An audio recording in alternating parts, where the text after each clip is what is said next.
For over a century, General Electric wasn't just a company. It was American power. They lit cities. They powered wars. And they even built jet engines, medical machines, and nuclear reactors. At its peak, GE was the most valuable company on Earth. And then, almost no one noticed when it collapsed. Because GE didn't fail loudly, it didn't implode overnight, and it didn't miss a single obvious innovation. Instead, it did something far more dangerous. It slowly turned success into an illusion. General Electric was born at the exact moment electricity became the future. Thomas Edison, light bulbs, and power grids. GE didn't just sell products, it defined infrastructure. If America needed light, power, or machines, they went to General Electric. By the early 20th century, GE was everywhere.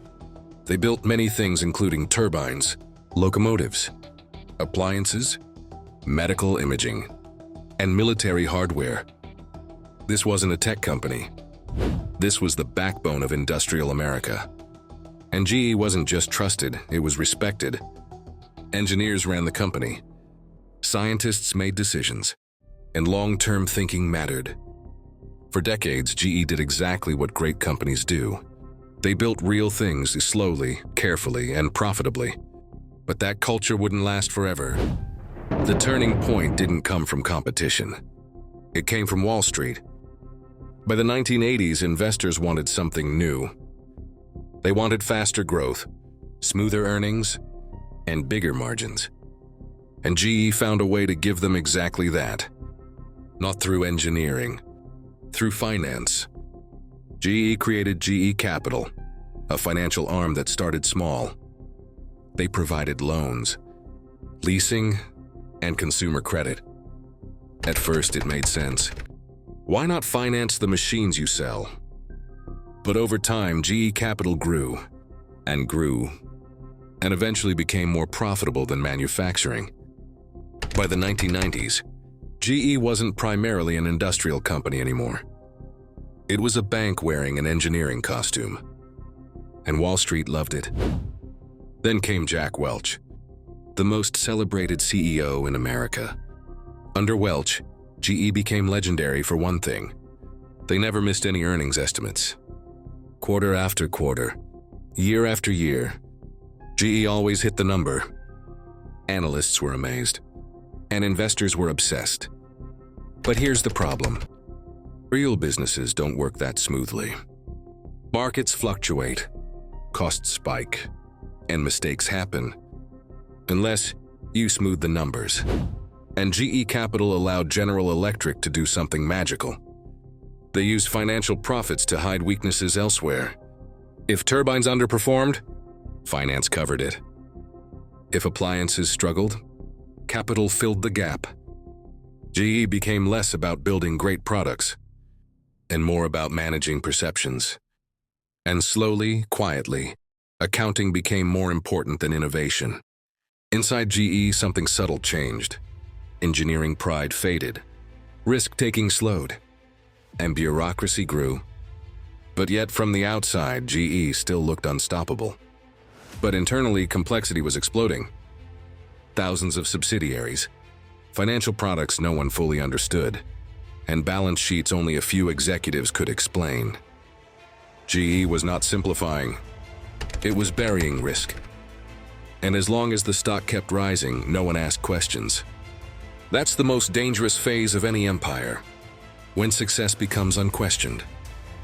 Then came the financial crisis, and suddenly GE Capital wasn't a strength anymore. It was a liability. GE relied on short-term credit markets to survive. When those froze, GE nearly collapsed overnight. This wasn't theoretical.